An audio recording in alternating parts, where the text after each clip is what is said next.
They had already erased Moscow from the map. Vladimir burned. Kiev was no longer a city, only a blackened scar across the snow. Batu Khan, grandson of Genghis, had never tasted defeat. His armies were not a mob of raiders driven by hunger and chaos. They were an engineered force of destruction, refined through generations of conquest. Every rider was trained from childhood.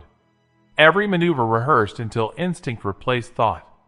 A Mongol archer could lose 6 arrows before the first struck its target. Their columns traveled faster than warnings could be carried. They did not merely defeat resistance. They annihilated it as an example. By the winter of their march into Eastern Europe, the world had already learned this lesson. Or so the Mongols believed.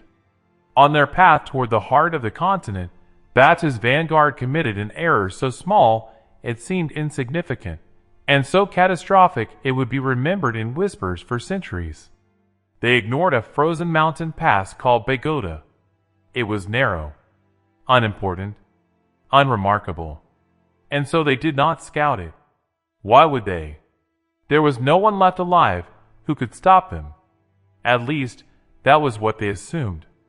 Blocking the throat of that frozen valley stood not an army, but the remains of one, the last survivors of the Varangian Guard.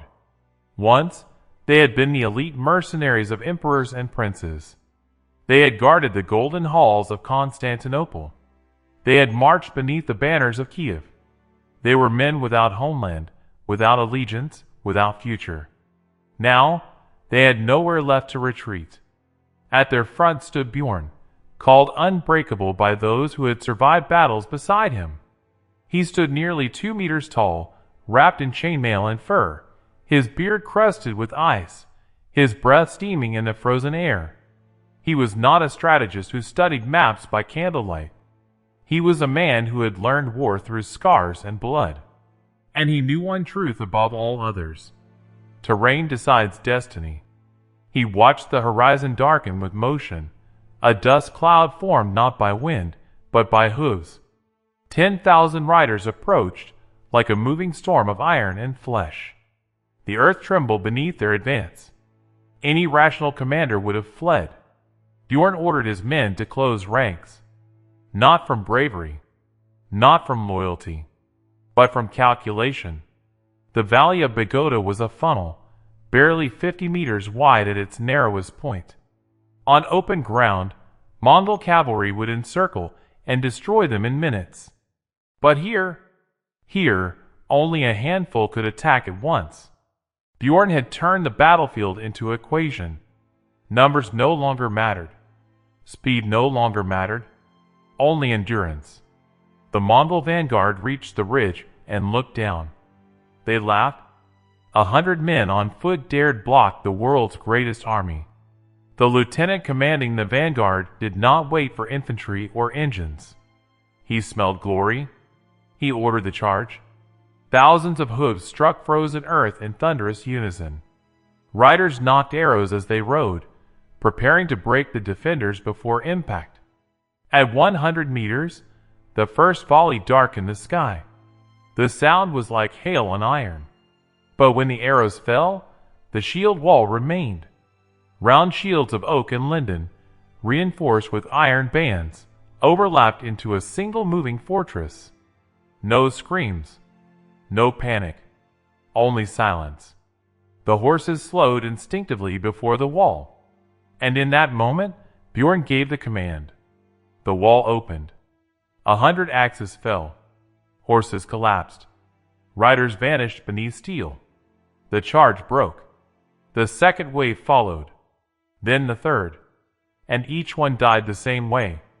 Bjorn rotated his men, line by line, as they had trained in Constantinople decades before. Exhausted warriors stepped back. Fresh ones stepped forward. To the Mongols, the defenders never tired. Bodies piled in the pass, forming a barrier of flesh and frozen blood that further choked the advance. The Mongols, masters of motion, were forced into stillness. Night fell. The temperature dropped to 20 below zero. Firepots arced through the darkness. bursting into sticky flame against shields and armor. 7 men burned. The rest smothered the flames with snow and kept their line. Then came the infantry.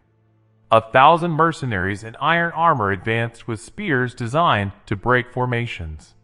Bjorn answered by abandoning defense. He formed the boar's snout, the wedge, and charged. The collision shattered bone and iron alike. Then the Mongol champion stepped forward. He was massive, encased in black plate. His mace could crush armor like bark. The duel was brutal. Bjorn was thrown to the ground, ribs breaking. But he slid beneath a killing blow, hooked the champion's knee, and ended the fight with a knife. Dawn revealed the end. 40 men remained. They formed a circle. They died standing. Bjorn was the last. 12 arrows struck him at once. He remained upright long enough to fall forward. Afterward, the Mongol general surveyed the field. For every Varangian, 15 Mongols lay dead. He ordered his own burned. The northerners were left untouched, frozen where they fell. Not out of honor, out of fear.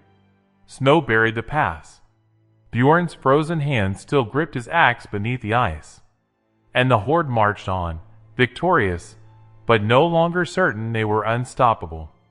The legend remained, not of conquest, but of the day 100 men forced the greatest army in history to stop and bleed.